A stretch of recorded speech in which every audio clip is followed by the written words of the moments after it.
Good evening friends, आपका मेरे YouTube channel में हार्दिक स्वागत है। हम डिस्कस कर रहे हैं आज बहुत ही इंपॉर्टेंट टॉपिक 53BH जो है payment made to MSME parties like this.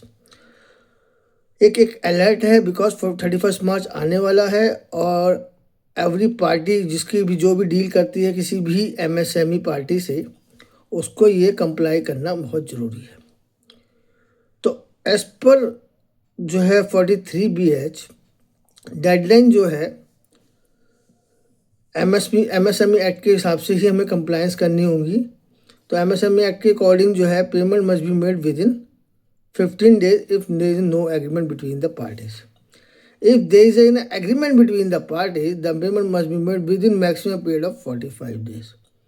If there is a term of more than 45 days, then payment must be made within 45 days. Like अगर आपके टर्म्स है 60 days, 75 days और 90 days और 120 days anything, but आपको payment फिर भी आपको जो है मैक्सिमम पीरियड में 45 डेज ही अलाउड होगा, उसमें आपको उसकी पेमेंट करनी होगी।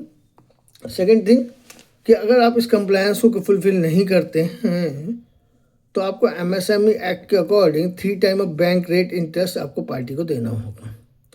और as per income tax act ये खर्चा जो है डिसअलाउ होगा, और ये खर्चा अलाउड तब होगा जिस साल में आप उसकी पेमेंट कर दोगे। और सेकेंड चीज़ हमने आपको बताई चुके हैं, ये सर्विस इंडस्ट्री और मैन्युफैक्चरिंग एक्टिविटी में ही एप्लीकेबल होता है, ये ट्रेडिंग एक्टिविटी में एप्लीकेबल नहीं होता है। तो सबसे ज़्यादा हमें फोकस करना है कि अगर जो है हमारी सामने वाली पार्टी अगर मैन्युफैक्चरिंग है या सर्विस है तो पहली चीज़ तो ये होगा। दूसरी चीज़, अगर वो MSME एक्ट में रजिस्टर्ड है तो उसकी पेमेंट इस टर्म्स के अकॉर्डिंग होनी चाहिए।